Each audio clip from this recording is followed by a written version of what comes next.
여러분 안녕하십니까? BTV 위클리 뉴스입니다. 정부가 지난 4월 행복도시에 13,000세대 이르는 주택을 추가로 공급하겠다는 계획 발표했는데요. 그로부터 넉 달 만에 이번에는 읍면 지역에도 같은 규모인 13,000세대 주택을 공급하겠다는 공급택지 개발 계획을 내놨습니다. 세종시 읍면 지역 택지 개발의 신호탄이 될 전망입니다. 김우순 기자의 보도입니다. 행복도시 육생활권과 맞닿아 있는 세종시 연기면유원입니다. 이곳 62만 제곱미터 면적에 6,000세대 규모의 택지 개발이 예고됐습니다. 또 조치원은 신흥리와 연서면 월아리 일원 88만 제곱미터에도 7,000세대 규모의 택지 개발이 추가로 이뤄질 예정입니다. 모두 13,000세대 규모입니다.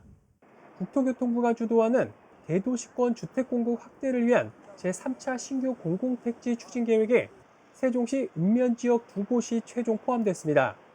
세종, 조치원 등 중소규모 택지도 양질의 주거지와 자족 기능이 확충될 수 있도록 계획 단계부터 착실히 추진해 나가겠습니다.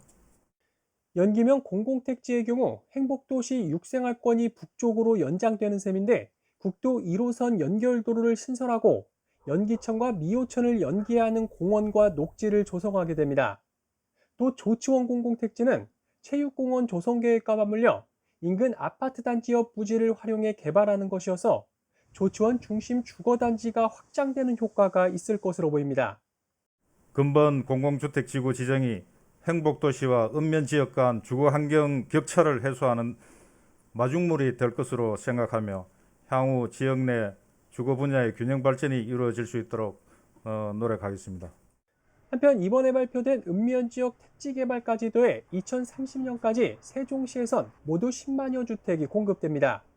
기존 행복도시 개발계획상 남아있는 7만 5천여 세대에 지난 이사 대책으로 행복도시에 추가된 13,000여 세대를 모두 포함한 규모입니다.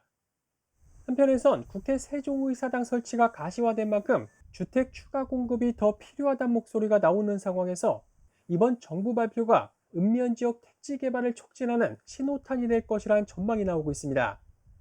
BTV 뉴스 김우순입니다. 코로나19 사태 이후 학생과 교사의 안전을 위해서라도 학급당 학생 수를 줄여야 한다는 주장이 나오고 있는데요.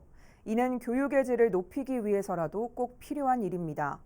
그러나 정부는 교사 감축을 이야기하고 있어 일선 교육 현장과 갈등을 빚고 있는데요. 신설학교가 많은 세종교육청은 더욱 비상입니다. 김우순 기자의 보도입니다. 내년에 세종시에선 초등학교와 중학교 각각 한 곳이 새로 문을 엽니다. 여기에 필요한 교사만 초등학교 26명, 중학교 24명이 있어야 할 것으로 보이지만 실제 교육부로부터 가 배정받은 건 보건교사 5명, 상담교사와 사서교사 각각 1명이 전부입니다. 이렇게 되면 기존 학교에서 근무하던 교사를 빼내서 신설학교에 배치해야 하는 상황이 발생하게 된다는 것이 교육청의 하소연입니다. 부족한 선생님들은 기간제 교사를 채용해서 메꿔야 할 겁니다. 학교가 늘어나는데 그 학교에 필요한 선생님들을 배정하지 않는 것을 어떻게 이해해야 하겠습니까? 교사 수급에 어려움을 겪는 건 비단 세종교육청만의 문제는 아닙니다. 학생 수가 줄어들고 있으니 교사도 줄여야 한다는 것이 교육부를 비롯한 기재부와 행안부의 입장입니다. 그러나 일선 교육청에선 교사 수를 줄일 것이 아니라 오히려 교사 수를 늘려서 학급당 학생 수를 줄이는 것이 급선무라고 이야기합니다. 현재 우리나라 학급당 학생 수의 경우 초등학교는 23명, 중학교는 27명입니다. OECD 평균보다 2명과 4명이 각각 많은 수치입니다. 최근 코로나19 사태로 과밀학급 문제가 도마 위에 오른 상황에서 교사 수를 줄여선 절대 교육의 질을 보장할 수 없다고 일선 교육청은 주장하고 있습니다. 세종교육청은 기재부와 행안부, 교육부의 정원 감축 정책을 그대로 받아들일 수는 없습니다. 중앙정부가 하지 않으면 우리 교육청이 마련해 보겠습니다. 이에 따라 세종교육청은 교육 공동체와 협력해 실현 가능한 방안을 스스로 찾는다는 계획이지만 교육 예산이나 정원과 관련해선 중앙정부의 결정 권한이 큰 만큼 뾰족한 대책이 있겠느냐는 회의적인 반응도 나오고 있습니다. BTV 뉴스 김우순입니다. 아산시가 수도권 전철과 시내버스 환승 할인제를 내년 1월부터 시행합니다. 할인 혜택은 알뜰 교통카드를 이용하는 전 국민 누구나 받을 수 있습니다. 보도에 김장석 기자입니다. 내년 1월부터 아산시가 수도권 전철과 시내버스 환승 할인제를 시행하기로 했습니다.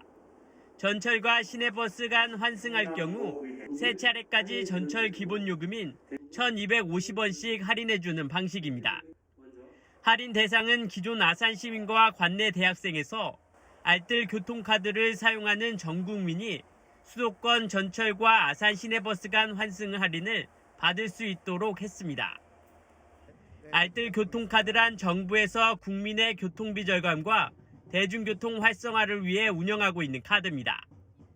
이미 운영되고 있는 카드에 기능을 추가하는 만큼 별도의 시스템 구축이 필요 없어 신속한 도입이 가능합니다. 또한 충남도가 시행 예정인 교통복지 정책과 연계할 수 있는 장점이 있습니다. 다만 알뜰 교통카드로만 할인이 가능하고 사후 할인으로 편리성은 떨어집니다. 아산시는 환승 할인제가 도입되면 하루 평균 5천여 명, 연간 22억 원의 시민 교통비가 줄어들 것으로 기대하고 있습니다. 아산시는 이달 안으로 국토부 대광위, 충남도와 환승 할인제 도입 협약을 체결하는 등 내년 1월 시행을 위한 절차를 밟을 계획입니다. BTV 뉴스 김장섭입니다. 지난해 우리 지역에 있었던 호우 피해 많이들 기억하실 겁니다. 특히 천안 태조산공원은 진입로가 유실돼 큰 불편을 초래했는데요. 천안시가 진입로 등 재복구 공사를 마무리했습니다. 송용환 기자의 보도입니다. 폭격을 맞은 듯 쑥대밭이 돼버린 도로. 천안 태조산공원 진입로인데 지난해 여름 집중호우를 버티지 못하고 유실됐습니다. 이 사고로 공원과 일부 등산로는 폐쇄되기도 했습니다. 천안시가 1년여 만에 진입로를 포함한 태조산공원의 재복구 공사를 완료했습니다. 지난해 실시 설계를 마친 시는 국비 10억 원 등 사업비 31억 원을 투입해 올해 2월부터 8월까지 항구 복구를 진행했습니다. 또 집중호우에도 피해가 발생하지 않도록 콘크리트로 덮였던 복개 도로를 뚜껑이 없는 개거수로로 신설했습니다. 이 밖에 각종 야생화를 식재하고 평상과 의자 등 편의시설도 설치했습니다. BTV 뉴스 송용환입니다. 국회에 제출되는 내년도 정부 예산안에 행복청 예산을 포함해 세종시 관련 예산 1조 1,829억 원이 포함된 것으로 확인됐는데요. 이는 역대 최대 규모로서 2년 연속 국비 확보 1조 원 시대를 열게 될 걸로 보입니다.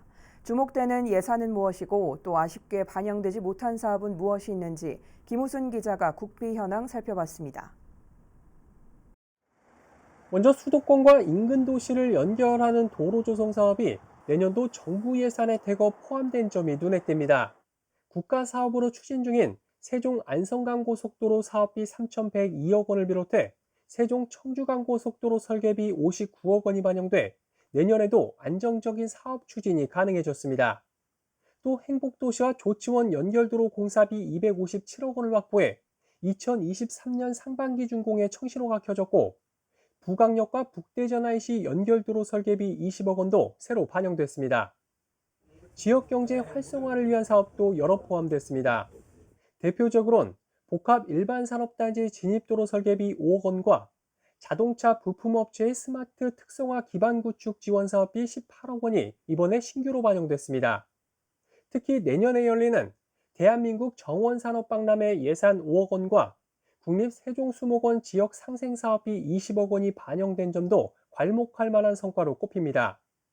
이외에도 2023년 상반기 완공 예정인 세종 테크노파크 조성사업비 64억 원도 포함됐는데 이는 당초 목표 예산 대비 17억이 줄어든 것이어서 추가 확보가 필요한 상황입니다. 문화 기반 조성을 위한 사업도 눈에 띕니다. 시립 어린이 도서관 건립비 20억 원, 고려대 복합운동장 조성비 14억 원이 신규로 반영됐고 조치원 신흥리 운동장 조성 36억 원, 옛 연동면사무소 문화재생 사업비 8억 원, 전이, 전동, 금남면 복합 생활문화센터 조성비 9억 원 등이 반영됐습니다. 이 밖에 공영주차장 조성과 재위험지역 정비, 조치원 도시 침수 예방 사업 등 지난 7월 더불어민주당과 가졌던 예산정책 협의회에서 건의했던 국비 예산 상당수가 포함되는 성과를 거뒀습니다. 상임위와 예결위 심사를 거쳐서 연말에는 확정될 것입니다. 우리 시는 정부 예산안에 반영된 주요 예산 사업이 국회 심의 과정에서 삭감되지 않도록 상임위와 예결위에 적극적으로 대응하겠고, 다만 2년째 기재부 문턱을 넘지 못하고 있는 도시농업지원센터 건립 예산이 이번에도 포함되지 못했고, 충남대 세종 캠퍼스 구축이나 과학문화센터 건립 예산 등의 지역 현안 사업 몇 가지가 포함되지 못했다는 점은 아쉬운 대목으로 꼽히고 있습니다. BTV 뉴스 김우순입니다. 천안시의 백신 접종률이 전국 평균보다 낮은 것으로 나타났습니다. 평균 연령이 낮아 접종 대상에 포함되지 않는 인구가 많기 때문인 것으로 분석됩니다. 현재 3단계인 사회적 거리 두기 단계 격상은 아직 정부 기준에 미치지 않았습니다. 송용환 기자의 보도입니다. 천안시 백신 접종률은 1차 51%, 접종 완료 24.7%입니다. 1차 57.4%, 접종 완료자 31.7%인 전국 평균보다 6에서 7%포인트 낮은 수치입니다. 지역 백신 접종률이 이처럼 떨어지는 것은 천안시의 평균 연령이 39.5세로 낮기 때문입니다. 18세 이하 시민이 애시당초 접종 대상에서 제외가 되어 있기 때문에 다른 도시보다도 오히려 젊은 도시인 우리 천안시의 백신 접종률이 떨어질 수밖에 없습니다. 박 시장은 이어 집단 면역 형성을 위해선 정부가 18세 이하에 대한 백신 접종을 서둘러야 한다고 강조했습니다. 관심을 모으고 있는 사회적 거리 두기 단계 격상 역시 아직 정부 지침상 기준에는 미치지 않았습니다.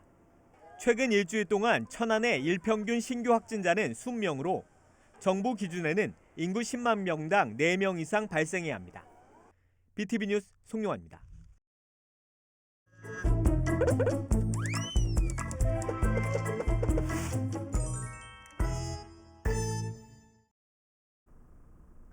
민원 톡톡톡 시간입니다. 시내 곳곳에서 쉽게 볼 수 있는 것들이 있습니다. 바로 불법 쓰레기들인데요. 점점 더 늘어나는 버려진 양심들의 행태를 민원 톡톡톡에서 알아봤습니다. 여기저기 방치된 쓰레기들. 불법 투기가 기승을 부리는 천안시. 천안시는 지금 몸살을 앓고 있습니다. 천안시 두정동의 한 원룸촌.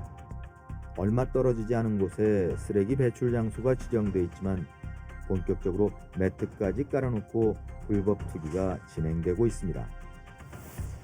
대학가의 원룸촌 또한 상황은 마찬가지. 여러 장소에 걸쳐 쓰레기가 자연스럽게 불법 투기되어 있는 모습을 확인할 수 있었습니다.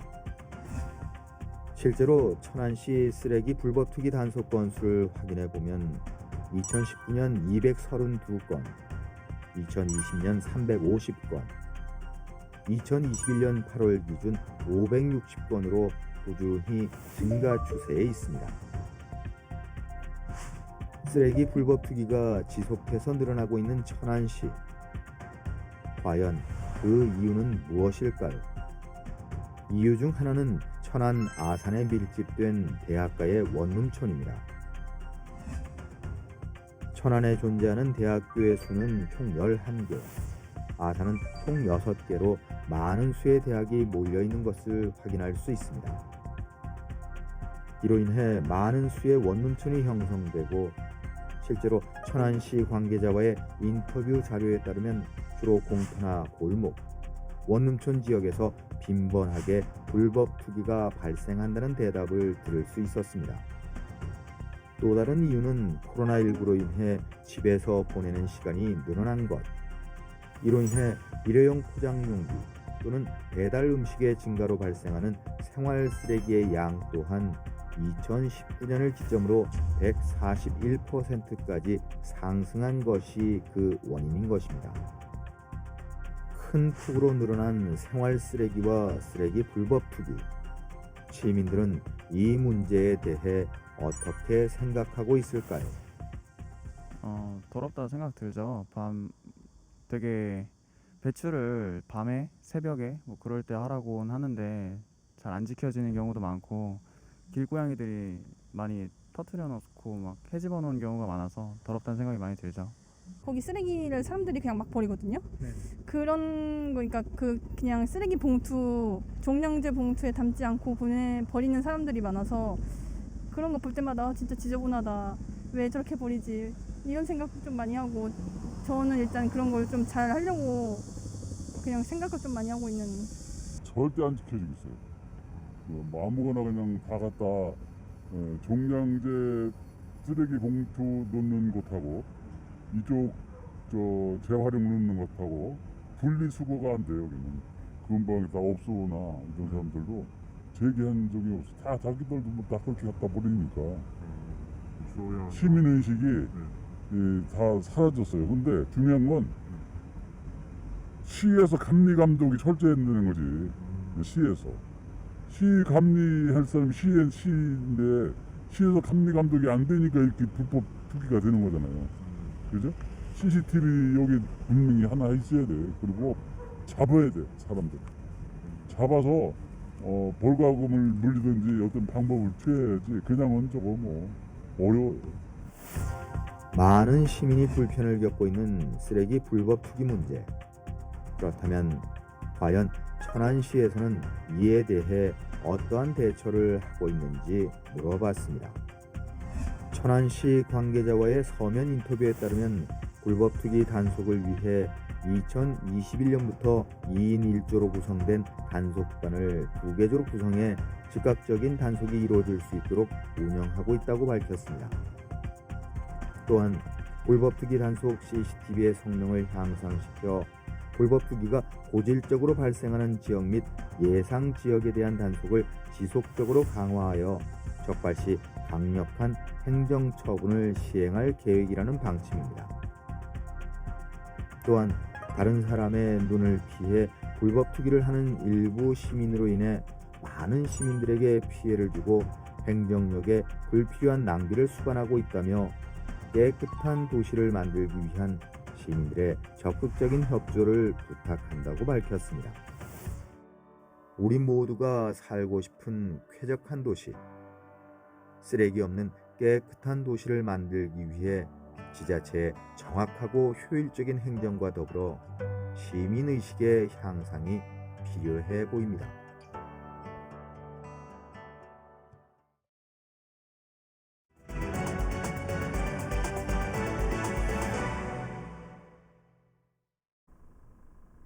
올해 초 국가산업단지 예정지에 대한 공직자들의 부동산 투기 의혹이 일면서 지역이 시끌시끌했는데요.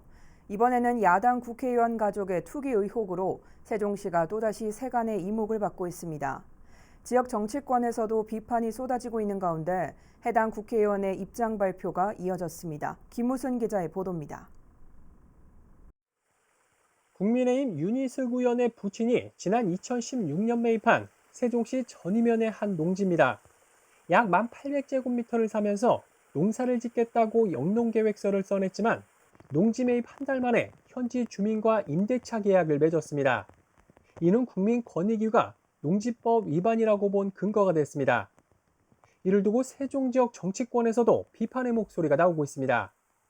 해당 농지가 소재한 지역구 국회의원인 강준현 의원은 서울에 거주하는 윤 의원 부친이 농지법을 어겨가며 땅을 구입한 저희가 무엇인지 밝혀야 한다며 당시 윤 의원이 세종에 있는 KDI에 재직 중이었던 점을 들어 사전 개발 정보에 의한 투기 의혹을 강하게 제기했습니다.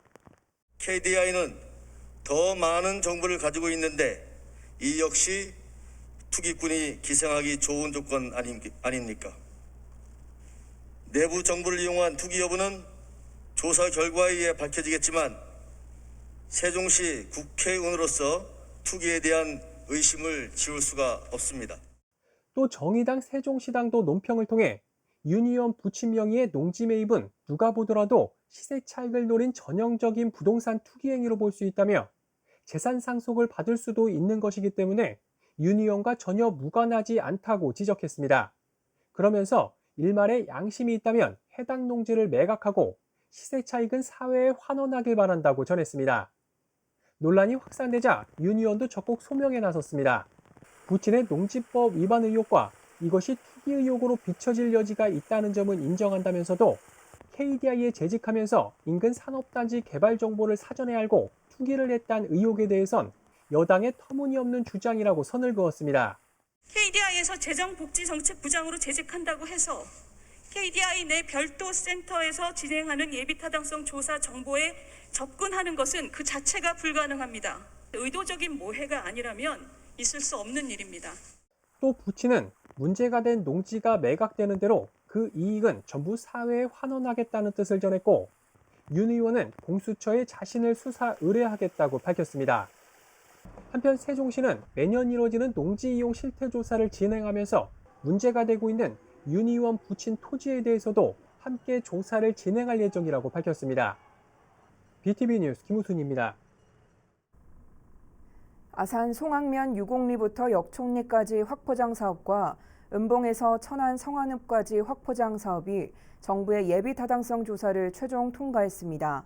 오는 2025년까지 사업이 추진될 예정으로 교통 정체 해소와 물류 수송에 도움이 될 것으로 기대됩니다. 보도에 김장섭 기자입니다. 국도 39호선 아산 유곡에서 역촌 확포장 공사가 정부의 예비 타당성 조사에 최종 통과했습니다. 확장 구간은 외안 삼거리부터 유곡리까지 3.98km입니다. 현재 왕복 2차선인 도로가 왕복 4차선으로 확장됩니다. 해당 구간은 아산과 공주를 잇는 도로로 관광지인 외안 민속마을도 있어 주말과 명절 때마다 상습 정체가 계속돼 왔던 곳입니다. 확포장 공사에는 국비 618억 원이 투입됩니다. 사업은 제5차 국도 국지도 5개년 계획에 따라 오는 2025년까지 추진됩니다. 국지도 75선 은봉에서 성안 확포장 사업도 예비 타당성 조사를 통과했습니다. 9.33km 구간이 왕복 4차선으로 확대되며 881억 원의 국비와 지방비가 투입돼 2025년까지 추진될 예정입니다. 확포장 공사가 완료되면 교통 정체 해소는 물론 산업단지 등의 물류 수송에도 도움이 될 것으로 기대됩니다. BTV 뉴스 김장섭입니다. 오는 6일부터 가구 소득 하위 80%에 해당하는 국민에게 1인당 25만 원씩의 국민지원금이 지급되는 가운데 세종시에서는 모두 29만 1,827명이 지급받게 되는 것으로 집계됐습니다. 이는 지원금 지급 기준인 6월 말 인구 대비 79.3%에 달하는 수치로 비교적 가구 소득이 높다는 것을 의미합니다. 세종시는 오는 6일부터 온라인으로 카드사 홈페이지나 앱을 통해 신청할 수 있으며 여민전 앱 충전 역시 6일부터 본인 명의 스마트폰으로 신청할 수 있다고 밝혔습니다. 다만 국민지원금을 사용할 경우에는 캐시백이 지급되지 않고 기존에 보유한 여민전 잔액이 있을 경우 국민지원금이 먼저 차감되는 방식입니다. 충남도민 가운데 87.6%인 186만 명이 코로나 상생 국민지원금 지급 대상인 것으로 나타났습니다. 지원 금액은 1인당 25만 원으로 도내 전체 소요 예산은 4,658억 원으로 예상됩니다. 지원금 조회와 신청은 오는 6일부터 카드사와 건강보험공단 홈페이지 읍면동 주민센터에서 가능합니다. 도는 고령자나 장애인 등 거동이 불편한 도민이 주민센터에 요청하면 찾아가는 신청 서비스도 운영합니다. 천안시가 다가오는 추석을 맞아 천안 지역 농산물과 특산물을 오는 15일까지 사전 주문을 받아 저렴하게 판매합니다. 시는 명절 때마다 직거래 장터를 운영해왔지만 코로나19 상황을 고려해 오는 17일 드라이브스루 등을 통해 상품을 전달합니다. 판매 품목은 배와 거봉포드, 연미주 등이며 시청 블로그에서 사전 주문 신청서를 내려받아 이메일로 제출하면 됩니다. 이상으로 BTV 위클리 뉴스를 마칩니다. 시청해주신 여러분 고맙습니다.